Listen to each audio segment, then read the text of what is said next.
انا ارسلناک بالحق بشیرا ونذیرا، بے شک اے محبوب صلی اللہ علیہ وآلہ وسلم ہم نے آپ کو حق کے ساتھ، ایک مقصد کے ساتھ بھیجا، خوشخبری سنانے والا اور ڈر سنانے والا۔ خوشخبری یہ کہ جو اللہ کے تابع فرمان ہوں گے ان کو جنت ملے گی، اور ڈر یہ سنایا کہ جو اللہ کا نافرمان ہوگا وہ دوزخ میں جائے گا، والعیاذ باللہ تعالی۔ وَلَا تُسْأَلُ عَنْ أَصْحَابِ الْجَحِيمِ، اور اے نبی علیہ السلام آپ سے ہم نہیں پوچھیں گے کہ لوگ دوزخ میں کیوں گئے، دوزخیوں کے بارے میں آپ سے سوال نہیں ہوگا۔ یہ حضور علیہ السلام کو تسلی دی جا رہی ہے، آپ اتنی محنت کرتے تھے اس کے باوجود لوگ حق قبول نہیں کرتے تھے۔ مکے کے 13 سال کی محنت میں صرف 125 بندے مسلمان ہوئے ہیں، اور 2/3 قرآن نازل ہو چکا۔ 2/3 قرآن کی آؤٹ پٹ یہ تھی، اور نبی علیہ السلام کی 13 سال کی محنت کے صرف 125 بندے۔ تو حضور کو تسلی دی جا رہی ہے کہ آپ نے ٹینشن نہیں لینی، اگر لوگ بات قبول نہیں کر رہے ہیں ہم آپ سے نہیں پوچھیں گے کہ آپ کو ہم نے نبی بنا کے بھیجا تھا تو ذرا یہ بتائیں نا کتنے لوگ ایمان لے کے آئے ہیں۔ یہ آپ کی ذمہ داری نہیں ہے، آپ کا کام صرف دعوت دینا ہے۔ وہ تو بخاری میں آتا ہے قیامت الدین بعض انبیاء اس حال میں آئیں گے، کسی کے ساتھ 4 امتی، کسی کے ساتھ 3، کسی کے ساتھ 2، کسی کے ساتھ 1، کسی کے ساتھ 1 بھی نہیں ہوگا جو وقت کے پیغمبر پہ ایمان لایا ہو۔ تو کیا نبی ناکام ہو گئے؟ نہیں۔ تو اللہ کے نزدیک کوانٹٹی کوئی اہمیت نہیں رکھتی ہے، اللہ کے نزدیک کوالٹی کی اہمیت ہے۔ ہم آپ سے نہیں پوچھیں گے۔ طٰہٰ مَا أَنزَلْنَا عَلَيْكَ الْقُرْآنَ لِتَشْقَىٰ، ہم نے قرآن اس لیے نازل نہیں کیا کہ آپ مشقت میں پڑ جائیں۔ إِلَّا تَذْكِرَةً لِمَن يَخْشَىٰ، یہ تو نصیحت ہے ان لوگوں کے لیے جو ڈر جائیں۔ فَذَكِّرْ بِالْقُرْآنِ مَن يَخَافُ وَعِيدٍ، اے نبی علیہ السلام قرآن کے ذریعے آپ ان کو نصیحت کریں جو اللہ کی دھمکی سے ڈرتا ہے۔ سَيَذَّكَّرُ مَن يَخْشَىٰ، اے نبی آپ نصیحت اس کو کریں جو ڈرتا ہے۔ وَيَتَجَنَّبُهَا الْأَشْقَىٰ، اور جو بدبخت ہو چکا ہے بات نہ مان کے اس کو اس کے حال پہ چھوڑ دیں۔ الَّذِي يَصْلَى النَّارَ الْكُبْرَىٰ، اس کو ہم بڑی آگ کے اوپر پیش کریں گے۔ ثُمَّ لَا يَمُوتُ فِيهَا وَلَا يَحْيَىٰ، پھر اس آگ میں نہ وہ زندوں میں ہوگا نہ مردوں میں۔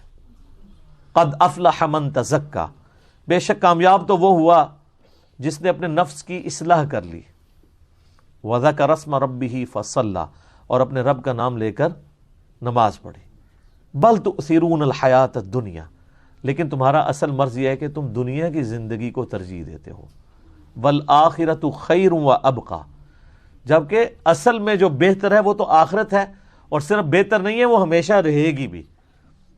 دنیا کے برابر بھی ہوتی تب بھی وہ بہتر ہوتی، کیونکہ وہ ہمیشہ کے لیے دنیا عارضی ہے۔ اللہ فرما رہا ہے دنیا سے وہ بہتر اس اعتبار سے بھی ہے کہ وہ ہمیشہ کے لیے ہے، اور دوسرے اعتبار سے بھی بہتر ہے۔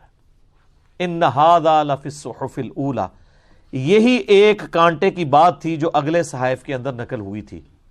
صحف ابراہیم و موسیٰ، چاہے وہ ابراہیم علیہ السلام کے صحائف ہوں یا موسیٰ علیہ السلام کے صحائف، تمام الہامی کتابوں کی دعوت کا خلاصہ یہ ہے کہ دنیا کی زندگی عارضی ہے، اصل زندگی آخرت کی ہے۔ اپنے رب کو مرنے سے پہلے رسپانس کر لو۔ اسی کو تم نے عرض کیا ہے کہ مرنے سے پہلے اے مسلمان کر لے اس پہ غور، کتابوں کا خدا اور ہے، بابوں کا خدا اور ہمیں کتابوں کی پیروی کا حکم تھا۔ سورہ بقرہ کے سٹارٹ میں جو اللہ نے حضرت آدم علیہ السلام کو اتارا ہے تو کیا فرمایا؟ قُلْ اهْبِطُوا مِنْهَا جَمِيعًا، اے آدم اور اس کی ہونے والی ساری قیامت تک کی اولاد تمہیں ہم زمین پہ اتار دیں، اتر جاؤ۔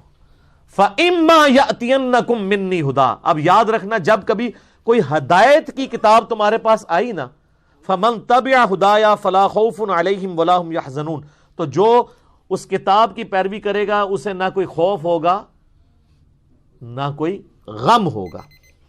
وَالَّذِينَ كَفَرُوا وَكَذَّبُوا بِآيَاتِنَا، اور جو لوگ ہماری آیات کا کفر کریں گے اور اس کا انکار کریں گے اور اس کو جھٹلا دیں گے، اولئک اصحاب النار ہم فیہا خالدون، ایسے ہوں گے دوزخی اور رہیں گے اس میں ہمیشہ ہمیشہ۔ تو سر یہ جو میں نے ڈاکٹرین آپ کے سامنے رکھی ہے، ایک نعرہ بلند کیا ہے، یہ قرآن سے ہی ڈائریکٹ کیا ہے کہ قرآن نے کہا کہ کتابوں کا انتظار کرنا۔ اب جو لوگ کتابوں سے توڑ رہے ہیں، میں آپ کو وثوق سے کہتا ہوں کوئی فزکس کا پروفیسر یا میتھ کا پروفیسر اپنی کتاب کی توہین کر دے، وہ دنیا کی کسی یونیورسٹی میں ٹیچنگ نہیں کر سکتا، اور وہ کرتا بھی نہیں ہے۔ دنیا کا سب سے بڑا میتھمیٹیشین ہونا اور ایک چھوٹا سا بچہ اٹھ کے اس کو کہہ دے کہ سر آپ کے کورس کی کتاب میں جو ایکویشن ہے نا وہ یوں لکھی ہوئی ہے، یہ آپ نے غلط لکھ دی ہے، وہ آئیں بائیں شائیں کیے گا نہیں، فوراً مٹائے گا اور کہے گا سوری، تھینک یو۔ اور اگر کوئی عالم دین غلط تقریر کر رہا ہو، قرآن کے خلاف عقائد بتا رہا ہو، بخاری مسلم کے خلاف نظریات بتا رہا ہو، یہ بھی تو اس کی بھی تو ٹیکسٹ کتابیں تھیں نا سر، یہ کوئی انگریزوں نے تو نہیں کتابیں لکھی، یہ علیحدہ بات ہے کہ آپ کے بزرگوں نے چھاپی نہیں، ان کو توفیق نہیں ہوئی، انگریزوں کے پرنٹنگ پریس پہ چھپی ہوئی ہے، ان پہ ہوتا تو آج بخاری آپ کے ہاتھ میں بھی نہ ہوتی، کتنے کاتب بھرتی کرتے۔ یہ بھی صدقہ جاریہ ان کے لیے ہی ہے، اگر زندہ ہے تو اللہ اس کے بدلے ان کو ایمان کی دولت دے، مرے وہ کے لیے تو دعا ہم نہیں کر سکتے۔